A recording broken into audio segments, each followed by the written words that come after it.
Now, China says it opposes the United States' latest threat to impose an additional 10% duty on Chinese imports. That after fresh tariffs of the same amount were levied last month.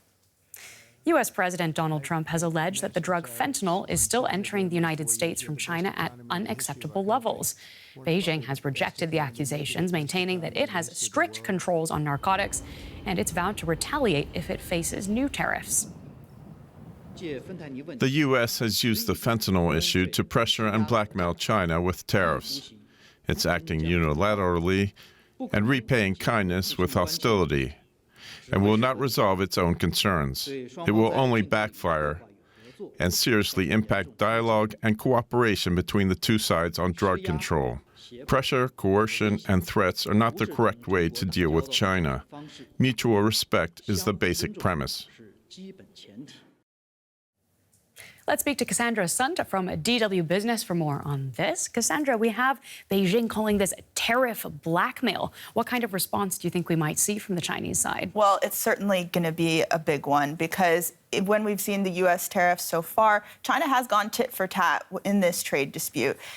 Just at the beginning of this month, February 4th, we saw 10% tariffs go into effect on Chinese goods going into the U.S. And what China imposed in retaliation was quite strong. It was 15% border taxes on coal and liquefied natural gas from the United States, 10% tariffs on crude oil, agricultural machinery, and large engine vehicles. It launched an anti-monopoly probe into Google and even put export controls on 25 rare earth minerals. Don't forget, China here actually produces 60% of the world's rare earth minerals. So this is expected to have an effect down the whole supply chain. Yeah.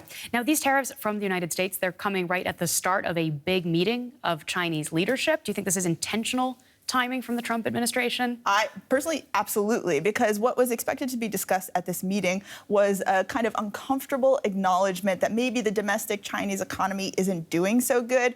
There was a highly anticipated, though modest, plan expected that would give a little bit of fiscal stimulus to the domestic economy. But one of the bright spots when it came to the Chinese economy in the last few months was actually exports. And guess which country buys the most Chinese goods? It's the United States.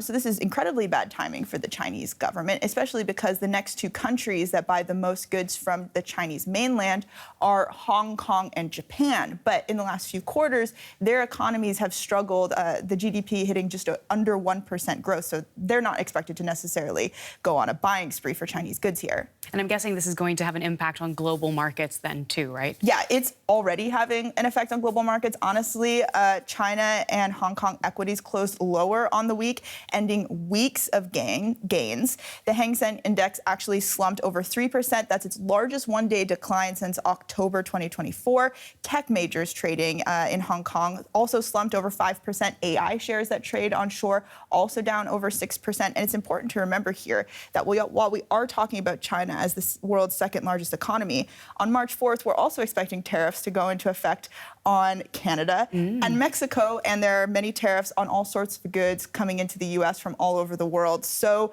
any country that relies on exports to boost its economy, there are shivers going down the backs of those world leaders from the Americas to Asia to right here in Europe. I bet. Well, thank you so much for explaining it for us. That is Cassandra Sunt with DW Business.